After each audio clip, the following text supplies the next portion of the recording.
दोस्तों, आप सभी का लघु रात्रि कथा की इस नई कहानी में बहुत बहुत स्वागत है। आज की कहानी दलदल के ऊपर है। जी हाँ, दलदल।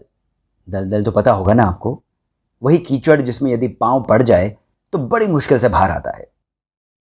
आज हम राजस्थान की एक लोक कथा सुनेंगे जो दलदल के बारे में है। चलिए कहानी सुनते हैं। These serious stories begin.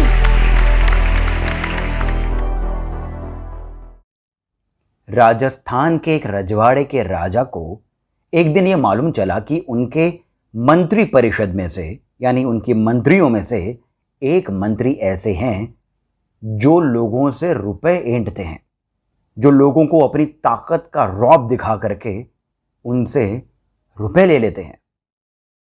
तो राजा जी ने सोचा, चलिए इनको सबक सिखाया जाए। तो एक दिन राजा जी ने उन मंत्री को अपने दरबार में बुलाया और ये कहा, मंत्री जी, मुझे ये जानना है कि हमारे राज्य में सबसे गहरा दलदल कहां है और इसका जिम्मा मैं आप ही को सौंपता हूं। मंत्री जी को ये जो डिमांड थी, ये जो काम था, बड़ा अटपटा सा लगा, पर अब क्या बोल सकते हैं, राजा हैं। अब राजा जी ने केवल इतना ही नहीं बोला, उन्होंने आगे बोला कि मंत्री जी, इस काम के लिए मैं आपको 1 महीने का समय देता हूं, पर मंत्री जी, आप यदि इस राज्य का सबसे गहरा दलदल नहीं खोज पाए तो मैं आपको फांसी दे दूंगा। अब तो मंत्री जी की जुबान उनके पेट में गिर गई। वो क्या बोलते? वो तुरंत ही उसी समय दरबार छोड़कर भागे। वो बाहर आए, अपने सेवकों को बोला कि तुम इस राज्य के हर कोने में चले जाओ और ढूंढो कि सबसे गहरा दलदल कहां है। अब इस बात को कुछ दिन बीत गए। अब हर सेवक आकर के मंत्री जी को यही बोलता कि महाराज, मैंने ढूंढ लिया इस राज्य का सबसे गहरा दलदल। पर तभी कोई दूसरा सेवक आकर बोलता, अरे, इससे गहरा दलदल तो मैंने खोज लिया है। तो ऐसा करते हुए मंत्री जी को पूरे महीने भर में सबसे गहरा दलदल नहीं मिला। अब जब आखिरी दिन आ गया, तब तो मंत्री जी की हालत बहुत खराब हो गई। उन्हें लगा, अरे, राजा जी तो मुझे मरवा ही देंगे। ये सोचकर वे रातों रात राज्य से भाग लिए। वो भागते भागते रेगिस्तान में जा पहुंचे। जी हां, राजस्थान के रेगिस्तान में जा पहुंचे और भागते ही रहे। अब भागते भागते वे थक गए। अब उन्होंने हर तरफ देखा तो केवल रेत ही रेत। उन्हें बहुत जोरों की प्यास लगी, पर क्या करें, वहां तो केवल रेत थी। तब थोड़ी देर रुकने के बाद उन्होंने पास में ही एक चरवाहे को देखा। उनकी जान में जान आई। वे भागते करते जैसे तैसे वहां पहुंचे और उस चरवाहे को बोला, मैं इस राज्य का मंत्री हूं, मुझे तुम पानी पिलाओ। अब उस चरवाहे ने, गडरिये ने जब पीछे मुड़कर देखा तो मंत्री जी हाँफ रहे थे। उसने मंत्री जी से पूछा कि आपकी ऐसी हालत क्यों हो गई है। तब मंत्री जी ने उसे अपनी सारी बातें बता दी। वो बात सुनकर गडरिया मुस्कुराया। उस चरवाहे ने मंत्री जी से कहा कि मंत्री जी, आप घबराइए नहीं, मेरे पास एक पारस पत्थर है। एक ऐसा पत्थर है जिससे आप सोना बना सकते हैं। वो पत्थर मैं आपको दे दूंगा, आप राजा बन जाना और मुझे अपना छोटा मोटा मंत्री रख लेना। अब मंत्री जी ने ये बात सुनी तो वो तो प्रसन्न हो गए, खुश हो गए। पर तभी उन्हें ध्यान आया कि उन्हें तो बड़ी जोर की प्यास लगी थी। उन्होंने उस गडरे से कहा कि भाई, अच्छी बात है ये तो, पर मुझे पानी तो पिलाओ। उस गडरे ने कहा, मंत्री जी, मेरे पास पानी तो नहीं है, पर ये जो भेड़ें हैं, मैं इनका दूध आपको पिला सकता हूं। मंत्री जी और भी प्रसन्न हो गए। उन्होंने कहा, क्या बात है, इस गडरिये ने, इस चरवाहे ने तो मुझे प्रसन्न कर दिया।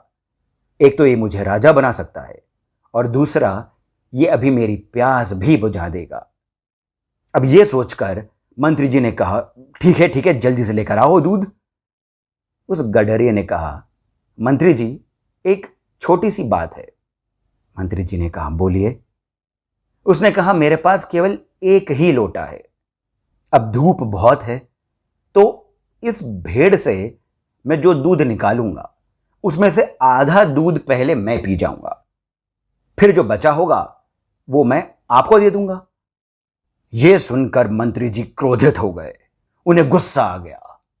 उन्होंने बोला, तुम एक गडरिये हो और मैं इस राज्य का मंत्री, मैं तुम्हारा झूठा दूध पीऊंगा? हां। यह कहकर वो वापस राज्य की ओर चल पड़े।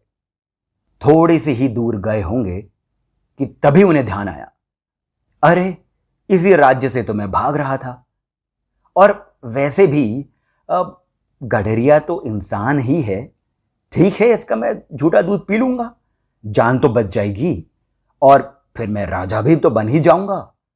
वो वापस आ गए गडरिये के पास और उससे कहा, ठीक है भाई, तुम आधा दूध पी लो और जो बाकी बचा होगा वो मुझे दे दो। गडरिये ने कहा, मंत्री जी आपने मेरी पूरी बात नहीं सुनी। मंत्री जी ने कहा, बोलो बोलो, जल्दी बोलो। गडरिये ने कहा, मंत्री जी इस लोटे में जितना दूध आएगा उसमें से मैं आधा पी जाऊंगा, पर मेरे साथ में ये एक कुत्ता भी है। ये जो कुत्ता है ये इन भेड़ों की रक्षा करता है। अब ये तो धर्म है ना कि जो रक्षक होता है हमें उसकी भी सेवा करनी चाहिए।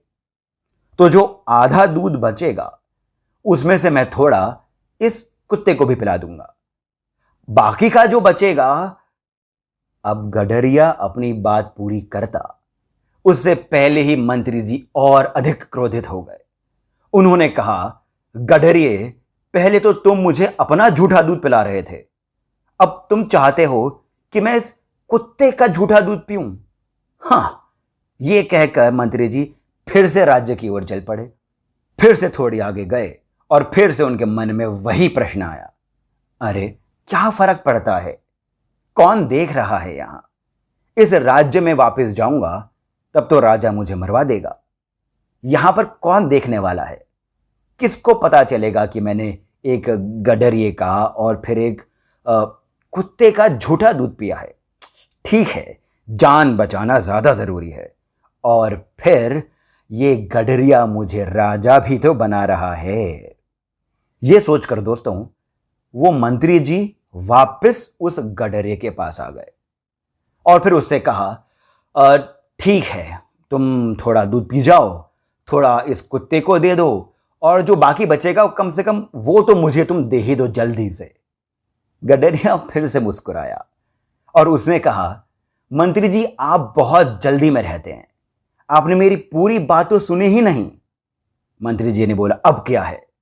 गडरिये ने कहा, मंत्री जी इस लोटे में से जो आधा दूध है वो तो पहले मैं पी जाऊंगा, थोड़ा जो बचेगा उसमें से आधा मैं इस कुत्ते को दे दूंगा, पर मेरी जो ये भेड़ें हैं ये भी पसीने से लथपथ हो गई हैं, इन्हें भी साफ करना जरूरी है। तो जो दूध होगा उसी में से ही, इस लोटे से ही मैं इन भेड़ों को साफ कर दूंगा और फिर मैं दूध निकाल करके इसी लोटे से आपको पिला दूंगा। यह सुनकर तो मंत्री जी का क्रोध 7वें आसमान पर पहुंच गया। उन्होंने कहा, पहले तो तुम इस लोटे में से आधा दूध झूठा करो, फिर ये कुत्ता इस दूध को झूठा करे और फिर जो बचेगा उसमें से तुम इन भेड़ों को साफ करोगे और फिर इसी लोटे से तुम मुझे दूध दोगे। छी, मैं ऐसी चीजें नहीं करूंगा। यह कहकर मंत्री जी क्रोधित होकर के फिर से राज्य की ओर चल पड़े। थोड़े से ही आगे गए होंगे कि फिर से उन्हें ध्यान आया, अरे रे रे रे, ये राजा तो मेरे पीछे ही पड़ा होगा, मैं यहां जाऊंगा और ये मुझे मरवा देगा। फिर उन्होंने सोचा, क्या फर्क पड़ता है, मैं पहले भी तो इस कुत्ते का झूठा दूध पी ही रहा था ना। अब इन भेड़ों की गंदगी जो लोटे में आएगी, वो अगर मैं पी भी जाता हूं तो किसको मालूम चलेगा? कौन बताने वाला है? और एक बार मैं राजा बन गया तो मैं इस गडरिये को मरवा दूंगा, तो फिर तो कोई साक्षी होगा ही नहीं।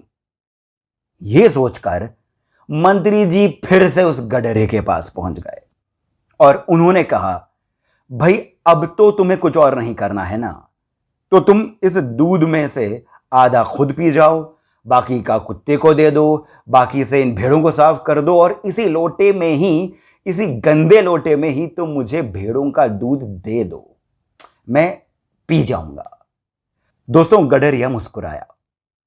उसने दूध निकाला, पहले आधा खुद पिया, फिर उसी लोटे में से थोड़ा दूध कुत्ते को दिया, बाकी का जो दूध बचा था उसे भेड़ों को साफ किया, भेड़ों की गंदगी को उसने उसी लोटे में डाला। अब पानी तो था नहीं कि वो लोटा साफ होता, तो उसी गंदे लोटे में उसने भेड़ों का दूध निकाला और मंत्री जी को दे दिया। मंत्री जी ने नाक मुंह सिकोड़ते हुए जैसे ही उस लोटे को अपने मुंह से लगाया, उसी समय गडरिये ने उनके हाथ को जोर से झटकारा और वो सारा दूध लोटे समेत नीचे गिर गया। मंत्री जी ने कहा, अरे ये क्या कर दिया? तब उस गडरिये ने कहा, मंत्री जी, आप जो सबसे गहरा दलदल खोज रहे थे वो तो आपके अंदर ही है, आपका अपना लोभ। आप अपने लोभ में, अपने लालच में इतने मलिन हो गए, इतने गंदे हो गए कि आप कुत्ते का झूठा, भेड़ों का गंदा दूध भी पीने के लिए राजी हो गए। आपने यह भी नहीं सोचा कि यदि मेरे पास एक पारस पत्थर होता तो मैं खुद ही राजा नहीं बन जाता। सोचिए जरा। दोस्तों, ये कथा जितनी मजेदार है उतनी ही ये शिक्षाप्रद भी है, उतना ही हमें ज्ञान भी देती है कि दुनिया में सबसे गहरा दलदल लोभ है। जितना चाहोगे उतना और इसमें गिरते रहोगे। आशा करता हूं आपको ये कथा पसंद आई होगी, और यदि आई होगी तो कृपया करके इस वीडियो को लाइक करें, शेयर करें, हमें सब्सक्राइब करें और भी लोगों से सब्सक्राइब करवाएं। और एक और चीज, कृपया करके कमेंट्स भी तो करें। मैं अब आप सभी से विदा लेता हूं। धन्यवाद। शुभ रात्रि। A DC where stories